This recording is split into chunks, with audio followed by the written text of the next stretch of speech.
Today marked the 29th anniversary of the Space Shuttle Challenger disaster. In our newscast, we showed you archived video from our coverage on January 28th, 1986.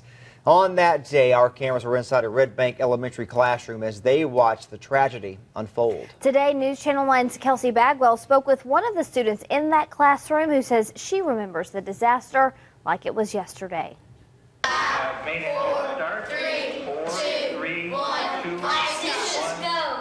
January 28, 1986. America eagerly watched as a 7-member crew launched into space. News Channel 9 cameras were inside 5th grade teacher Vivian Wood's classroom at Red Bank Elementary as the Challenger took off.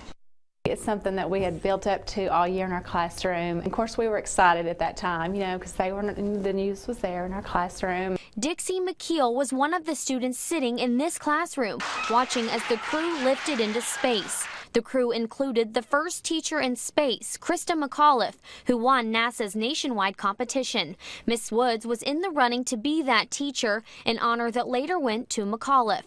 So instead, Miss Woods planned to celebrate the moment with her students.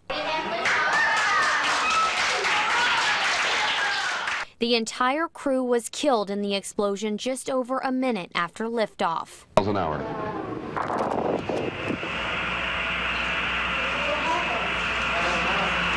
Excitement soon turns to sadness and confusion, and students remember Miss Woods trying her best to keep her composure. We knew something terrible had happened, and the look on Mrs. Woods' face was just enough to say it all. Under the circumstances, it might be appropriate for those of you who wish to participate in a moment of silent prayer. Do you remember her saying this? Mm-hmm.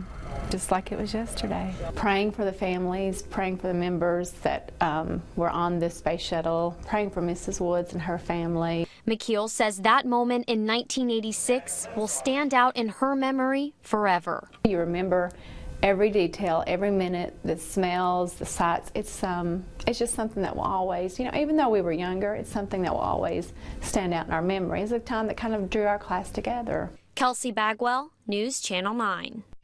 That 1986 story was covered by reporter Ellen Maynard. The photographer was Richard Sims. Richard recently retired as our station webmaster after 31 years at News Channel 9. If you'd like to watch the entire story from 1986, you can go to our Facebook page. It's our featured video right now.